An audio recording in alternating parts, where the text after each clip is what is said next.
Capítulo 4. El punto de partida. Un día, un obispo me telefoneó para recomendarme que exorcizase a cierta persona. Mi primera respuesta fue decirle que se ocupara él de nombrar un exorcista. Me repuso que no conseguía encontrar a un sacerdote que aceptase el encargo. Por desgracia, esta dificultad es general. A menudo los sacerdotes no creen en estas cosas, pero si el obispo les ofrece hacer de exorcistas, sienten que les caen encima los 1000 diablos y se niegan. He escrito muchas veces que se enfada más al demonio confesando, es decir, arrebatándole las almas, que exorcizando, que es sustraerle los cuerpos, y aún más rabia se le causa predicando, porque la fe germina de la palabra de Dios. Por eso, un sacerdote que tiene el valor de predicar y confesar, no debería tener ningún temor a exorcizar. Leon Bloy escribió enardecidas palabras contra los sacerdotes que se niegan a realizar exorcismos. Las reproduzco del libro Il Diavolo, de Balducci. Los sacerdotes no usan casi nunca su poder como exorcistas, porque carecen de fe y tienen miedo, en sustancia, a disgustar al demonio. También esto es verdad. Muchos temen represalias, y se olvidan de que el demonio ya nos hace todo el mal que el Señor le permite. Con él no existen pactos de no beligerancia. Y el autor continúa: si los sacerdotes han perdido la fe, hasta el punto de no creer ya en su poder para exorcizar y no hacer uso de él, este hecho supone una horrible desventura, una atroz prevaricación, como consecuencia de la cual son irreparablemente abandonadas, a sus peores enemigos, las supuestas histéricas que llenan los hospitales. Palabras fuertes, pero ciertas, es una directa traición al mandamiento de Cristo. Vuelvo a la llamada de aquel obispo. Le dije con franqueza que si no encontraba sacerdotes, estaba obligado a ocuparse él, personalmente, y me respondió, con cándida ingenuidad: ¿yo? No sabría ni por dónde empezar.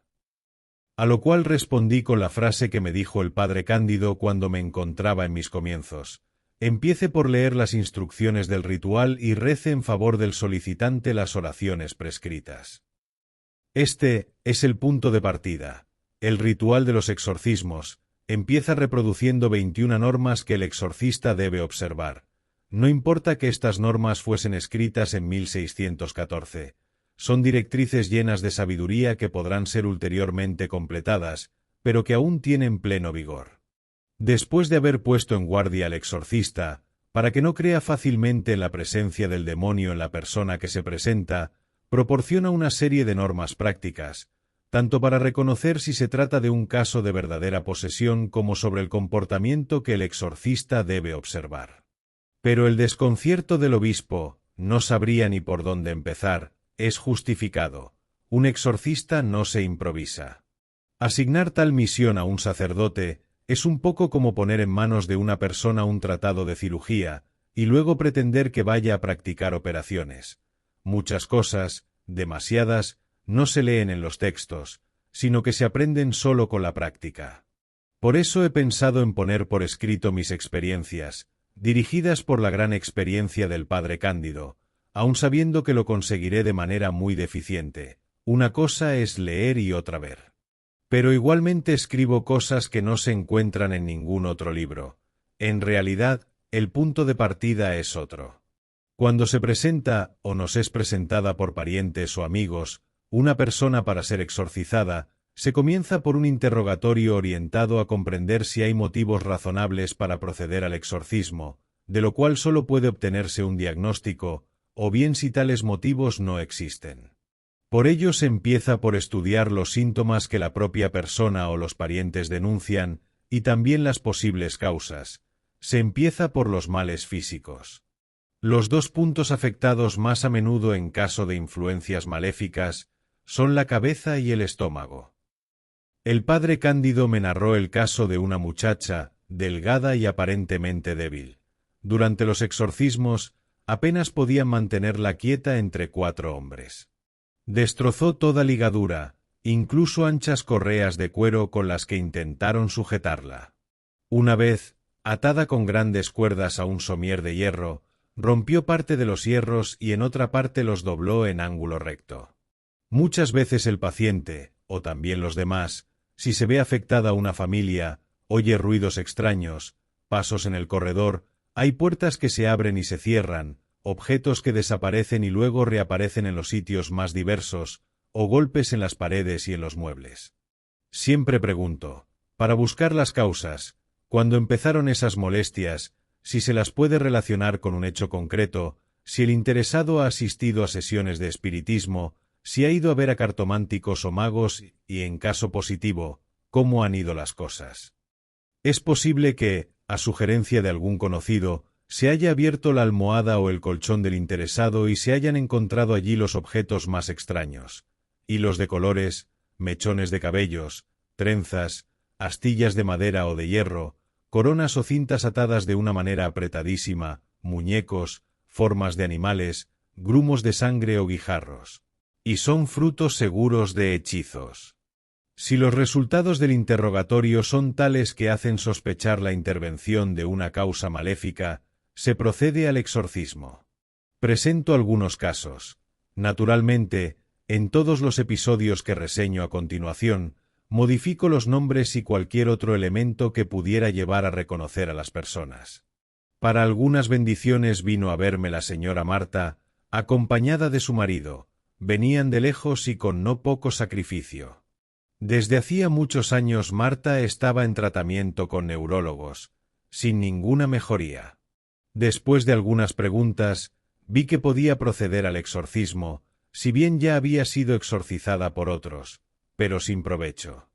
Al principio cayó al suelo y parecía privada de conocimiento. Mientras yo avanzaba en las plegarias introductorias, de vez en cuando se lamentaba: «Quiero un verdadero exorcismo, no estas cosas».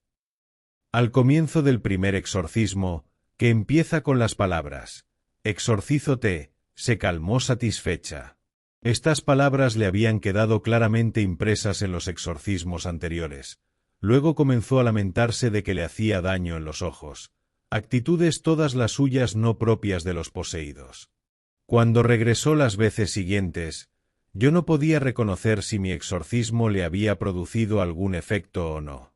Para mayor seguridad, antes de despedirla definitivamente, la acompañé una vez a ver al padre Cándido. Después de ponerle la mano sobre la cabeza, él me dijo inmediatamente que allí el demonio no tenía nada que ver.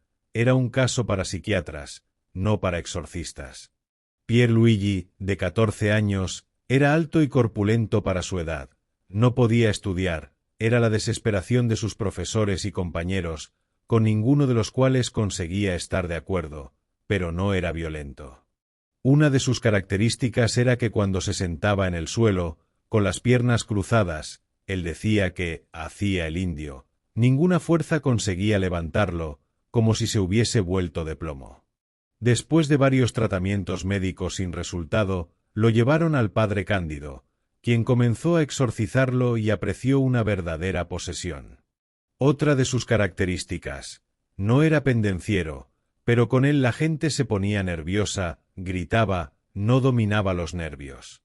Un día estaba sentado con las piernas cruzadas en el rellano de su casa, en el tercer piso. Los demás inquilinos subían y bajaban por las escaleras, le sacudían para que se fuera de allí, pero no se movía. En un momento dado, todos los inquilinos del edificio se encontraron a la vez en la escalera, en los distintos rellanos, y aullaban y gritaban como obsesos contra Pierluigi.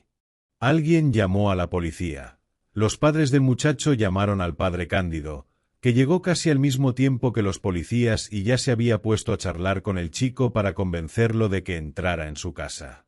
Pero los policías, 3 muchachotes bien plantados, le dijeron: «Apártese, reverendo, estas cosas son para nosotros». Cuando trataron de mover a Pierluigi, no consiguieron desplazarlo ni 1 milímetro. Asombrados y chorreando sudor, no sabían qué hacer. Entonces el padre Cándido les dijo que todos vuelvan a sus casas, y en un instante se hizo un completo silencio. Luego añadió: «Ahora bajad un tramo de escalera y observad». Le obedecieron. Por último dijo a Pierluigi: «Has estado muy bien, no has dicho ni una palabra y los has tenido a todos a raya. Ahora vuelve a entrar en casa conmigo. Le cogió de la mano y él se levantó y le siguió, muy contento, a la estancia donde le esperaban sus padres. Con los exorcismos Pierluigi logró una considerable mejoría, pero no una total liberación. Uno de los casos más difíciles que recuerdo es el de un hombre, en otro tiempo muy conocido, que durante muchos años fue bendecido por el padre Cándido. También yo fui a bendecirlo a su casa, de la que no se podía mover. Le hice el exorcismo, no dijo nada, tenía un demonio mudo, y no noté ni la menor reacción. Cuando me fui, se produjo una reacción violenta, siempre ocurría así. Era viejo, y quedó totalmente liberado justo a tiempo de acabar, con serenidad, sus últimas semanas de vida. Una madre estaba abrumada por las extravagancias que notaba en un hijo suyo. En ciertos momentos se enfadaba, lanzaba alaridos desatinados, blasfemaba y luego, cuando recobraba la calma, no recordaba nada de su comportamiento, no rezaba y nunca habría aceptado dejarse bendecir por un sacerdote. Un día, mientras el hijo estaba en el trabajo, y como de costumbre, había salido vestido con su mono de mecánico. La madre hizo bendecir las ropas con la correspondiente oración del ritual. Al regresar del trabajo, el hijo se quitó el mono sucio y se cambió sin sospechar nada. A los pocos segundos se quitó la ropa con furia, casi se la arrancó de encima, y se volvió a poner el mono de trabajo sin decir nada. Ya no hubo manera de que se pusiera aquellas ropas bendecidas. Las distinguía perfectamente de las demás de su pequeño guardarropa que no habían sido bendecidas. Este hecho demostraba la necesidad de practicar más exorcismos sobre aquel jovencito. 2 hermanos jóvenes recurrieron a mis bendiciones, angustiados por molestias de salud y extraños ruidos en la casa por los cuales se veían molestados, sobre todo a ciertas horas fijas de la noche. Al bendecirles noté una leve negatividad, y les di los oportunos consejos sobre la frecuentación de los sacramentos, la plegaria intensa, el uso de los 3 elementos sacramentales, agua, aceite y sal exorcizados, y los invité a volver otro día. Del interrogatorio resultó que esos inconvenientes habían comenzado cuando sus padres habían decidido llevar a vivir con ellos al abuelo, que se había quedado solo. Era un hombre que blasfemaba continuamente, imprecaba y lo maldecía todo y a todos. El añorado padre Tomaselli decía que a veces basta un blasfemo en casa para echar a perder a una familia con presencias diabólicas. Este caso era una prueba de ello. Un mismo demonio puede estar presente en varias personas. La muchacha se llamaba Pina. El demonio había anunciado que, a la noche siguiente, se habría ido. El padre Cándido, aun sabiendo que en estos casos los demonios casi siempre mienten, se hizo ayudar también por otros exorcistas y pidió la presencia de un médico. A veces, para mantener sujeta a la endemoniada, la recostaban sobre una larga mesa. Ella se agitaba y de vez en cuando se caía al suelo, pero en el último tramo de la caída disminuía la velocidad como si una mano la sostuviera, por lo cual nunca se hacía daño. Después de haber trabajado en vano toda la tarde y la mitad de la noche, los exorcistas decidieron desistir. A la mañana siguiente, el padre Cándido estaba exorcizando a un niñito de 6 o 7 años. Y el diablo que estaba dentro de aquel niño comenzó a burlarse del padre. «Esta noche habéis trabajado mucho pero no habéis conseguido nada. Os la hemos jugado. Yo también estaba allí». Exorcizando a una niña, el padre Cándido preguntó al demonio cómo se llamaba. «Zabulón», respondió. Acabado el exorcismo, mandó a la pequeña a rezar delante del sagrario. Llegó el turno de otra niña, igualmente poseída, y también a este demonio el padre Cándido le preguntó el nombre. «Zabulón», fue la respuesta. Y el padre Cándido continuó preguntando, «¿Eres el mismo que estaba en la otra niña? Quiero una señal. Te ordeno en nombre de Dios que vuelvas a la que ha venido antes». La niña emitió una especie de aullido y luego, de golpe, se cayó y se quedó calmada. Entretanto, los asistentes oyeron que la otra chiquilla, la que estaba rezando, proseguía aquel aullido. Entonces el padre Cándido ordenó, «Regresa aquí de nuevo». Inmediatamente la primera niña reanudó su aullido, mientras la otra volvía a rezar. En episodios como este la posesión es evidente. Del mismo modo es evidente por ciertas respuestas profundas, especialmente dadas por niños. A un chico de 11 años, el padre Cándido quiso formularle preguntas difíciles cuando se reveló en él la presencia del demonio. Le preguntó: «En la Tierra hay grandes científicos, altísimas inteligencias que niegan la existencia de Dios y vuestra existencia. ¿Tú qué dices a esto?». El niño respondió enseguida: «¿Qué va? Altísimas inteligencias, son altísimas ignorancias». Y el padre Cándido añadió, con la intención de referirse a los demonios: «Hay otros que niegan a Dios conscientemente, con su voluntad. ¿Qué son para ti?». El pequeño poseído se puso en pie de un salto y gritó con furia: «Fíjate bien. Recuerda que hemos querido reivindicar nuestra libertad incluso delante de él. Le hemos dicho que no para siempre». El exorcista apremió: «Explícamelo, y dime qué sentido tiene reivindicar la propia libertad delante de Dios, cuando separado de él, tú no eres nada, como no soy nada yo. Es como si en el número 10, el 0 quisiera emanciparse del 1. ¿En qué se convertiría? ¿Qué haría? Te ordeno en nombre de Dios, dime, ¿qué has hecho de positivo? Vamos, habla». El otro, lleno de maldad y de miedo, se retorcía, babeaba, lloraba de un modo terrible e inconcebible en un niño de 11 años, y decía: «No me hagas este proceso, no me hagas este proceso». Muchos se preguntan si se puede tener la seguridad de hablar con el demonio. En casos como estos no hay duda. Otro episodio. Un día el padre Cándido exorcizaba a una muchacha de 17 años, campesina, acostumbrada a hablar en dialecto, por lo que conocía mal el italiano. Estaban presentes otros 2 sacerdotes que, cuando la presencia de Satanás se manifestó, no se cansaban de hacer preguntas.